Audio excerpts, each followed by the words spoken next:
একজন রোগী মারা গেছে বলে কি চিকিৎসক অবহেলায় মারা গেছে এবং চিকিৎসা ক্ষেত্রে বাজেটের যথেষ্ট রকম ঘাটতি ছিল। এটি অত্যন্ত দুঃখজনক যে এদেশের যে কোনো জায়গায় চিকিৎসা ক্ষেত্রে কারো যদি সন্তুষ্টি পর্যায়ে না যায় তখনই তারা ডাক্তারের উপরে আক্রমণ করে বা চিকিৎসা সহায়ক অন্যান্য জনশক্তির উপরে আক্রমণ হচ্ছে।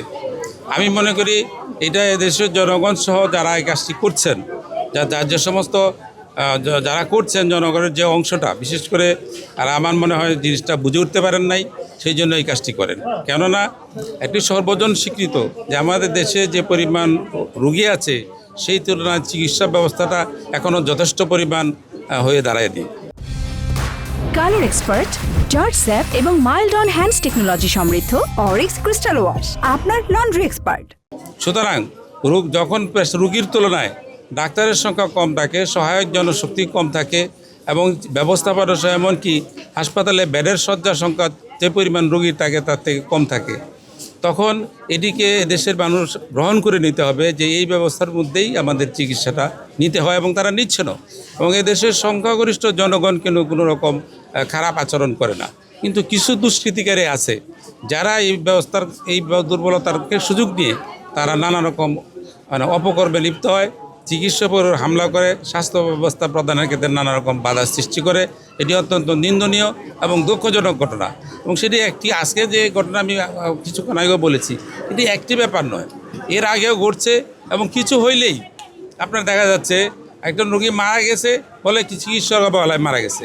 আপনাদেরকে আপনার একটা জিনিস বলি, চিকিৎসকদের কিছু ইথিক্স আছে, নিয়ম আছে, সেই নিয়মগুলি পড়ে তাদেরকে শপথ নিতে হয় যে আমরা সারা জীবন চিকিৎসক হওয়ার পরে এই নিয়মগুলো মেনে চলব। তার মধ্যে একটা হচ্ছে রুগীকে বাঁচিয়ে তোলার কিংবা তাকে সারিয়ে তোলার জন্য সর্বরকমের চেষ্টা করা। কিন্তু বাংলাদেশের স্বাস্থ্য ব্যবস্থার যে স্ট্রাকচার যেটি আছে, আপনি এখানেই দেখতে পাচ্ছেন যথেষ্ট পরিমাণ, আমি এটাকে যথেষ্ট বলবো না, এবং সব সময় এবং চিকিৎসা ক্ষেত্রে বাজেটের যথেষ্ট রকম ঘাটতি ছিল।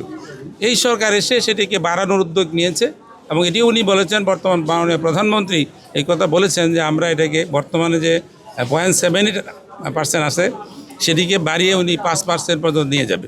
তখন হয়তো শয্যার সংখ্যা বাড়বে, চিকিৎসকের সংখ্যা বাড়বে, সহায়ক শক্তি বাড়বে এবং যে সমস্ত পরীক্ষা নিরীক্ষার যে সমস্ত ইকুইপমেন্ট, মডার্ন যে চিকিৎসা ফেসিলিটিগুলি এদেশের জনগণ আস্তে আস্তে পাবে। একই সাথে হেলথ কার্ড নেওয়ার জন্য বলা হচ্ছে যাতে এই কার্ডটার মাধ্যমে খুব দ্রুত চিকিৎসা নিতে পারে। সুতরাং বিগত সময়ের যে অব্যবস্থাপনা সেইটির উপর দাঁড়িয়েই কিন্তু আমাদেরকে পথ চলতে হচ্ছে। অবশ্যই আমরা কোনো অবহেলাকে গ্রহণ করি না। যদি তা কোনো চিকিৎসকের চিকিৎসায় অবহেলা থাকে, ইচ্ছাকৃতভাবে কোনো সমস্যা থাকে, অবশ্যই সেটিকে বিচারের আওতায় আনার সুযোগ রয়েছে, কর্তৃপক্ষ আছে। কিন্তু আপনি তো একজন রুগী, তো সেটি বা তার আত্মীয় স্বজন তো বুঝতে পারবে না যে রুগীটা কি চিকিৎসার অবহেলা হলো নাকি অন্য কোনো কারণে। কারণ প্রতিটি মানুষকে আমাদের মরে যেতে হবে, এটাই সত্য। মরে গেলেই আপনি যদি বলেন যে সে কেন মরে গেল, চিকিৎসক কেন তাকে বাঁচিয়ে রাখতে পারলো না, এটি কি সম্ভব? চিকিৎসক নিজেকেও মরে যেতে হবে এক সময়। এটি হলো পৃথিবীর একটা নিয়ম, সৃষ্টির একটি নিয়ম। এই নিয়মের বাইরে আমরা কেউ যেতে পারবো না।